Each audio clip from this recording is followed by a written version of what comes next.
আবহাওয়ার রুদ্র রূপ। বৃহস্পতিবার থেকেই জারি ভারী থেকে অতি ভারী বৃষ্টির সতর্কতা। জানুন কোন কোন জেলায় ভারী থেকে অতি ভারী বৃষ্টির সতর্কতা। উত্তরে সবচেয়ে বেশি হবে বৃষ্টি জলপাইগুড়ি জেলায়।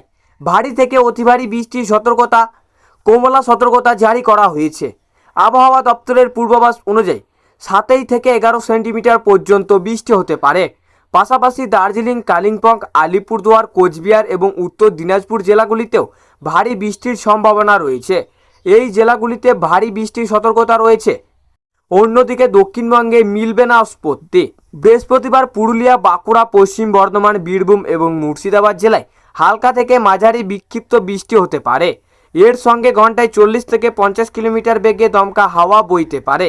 আগামীকাল অর্থাৎ শুক্রবার উত্তরবঙ্গের কয়েকটি জেলায় ভারী বৃষ্টির পূর্বাভাস রয়েছে। জলপাইগুড়ি, আলিপুরদুয়ার, দার্জিলিং এবং কোচবিহারে ফের বৃষ্টির দাপট বাড়তে পারে। এর সঙ্গে দক্ষিণবঙ্গের একাধিক জেলায় বজ্র বিদ্যুৎ সহ ঝড় বৃষ্টির সম্ভাবনা রয়েছে। ফলে আপাতত গরমের স্বস্তির বদলে দুর্যোগই সঙ্গী হতে চলেছে বঙ্গবাসীর। বঙ্গোপসাগর থেকে আসা প্রচুর জলীয় বাষ্প এবং অনুকূল বায়ু প্রভাবের জেরে ফের দুর্যোগপূর্ণ আবহাওয়ার সতর্কতা জারি করল হাওয়া অফিস। উত্তরবঙ্গের পারল সহ একাধিক জেলায় ভারী থেকে অতি ভারী বৃষ্টির সম্ভাবনা তৈরি হয়েছে। পাশাপাশি দক্ষিণবঙ্গের বেশ কয়েকটি জেলাতেও বজ্র বিদ্যুৎ সহ ঝোড়ো হাওয়া পূর্বাভাস দেওয়া হয়েছে।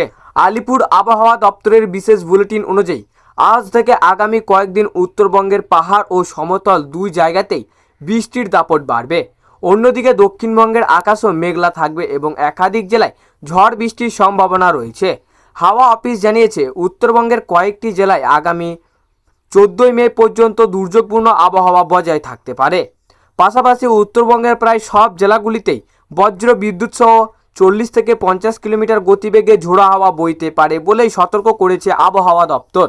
টানা বৃষ্টির কারণে পাহাড়ি রাস্তা ও গ্রামের ধস নামার সম্ভাবনা রয়েছে। একই সঙ্গে উত্তরবঙ্গের নিচু এলাকাগুলিতে জল জমার আশঙ্কা উড়িয়ে দেওয়া যাচ্ছে না। প্রশাসনের তরফে ইতিমধ্যেই নজরদারি বাড়ানো হয়েছে বলেই জানা গিয়েছে। উত্তরবঙ্গের অন্যান্য জেলাগুলির মতো মালদাতেও আগামী 2 দিন আবহাওয়া পরিবর্তন হতে পারে। আলিপুর হাওয়া অফিস পূর্বাভাস অনুযায়ী তবে 14 মের পর বৃষ্টির পরিমাণ কিছুটা কমতে পারে বলেই মনে করেছেন আবহাওয়াবিদরা। দক্ষিণবঙ্গের উত্তরের মতো ভারী বৃষ্টির সম্ভাবনা রয়েছে একাধিক জেলায়। এই জেলাগুলিতে 12 থেকে 14 মে ভারী বৃষ্টির পূর্বাভাস রয়েছে। তো সুপ্রিয় দর্শক, এই ছিল আজকের আবহাওয়া খবর। ভালো লাগলে লাইক করবেন এবং অবশ্যই চ্যানেলটিকে সাবস্ক্রাইব করে আমাদের সঙ্গে থাকবেন। আর এমনই লেটেস্ট আপডেট খবর পেতে আকাশ কথা চ্যানেলের দিকে নজর রাখুন।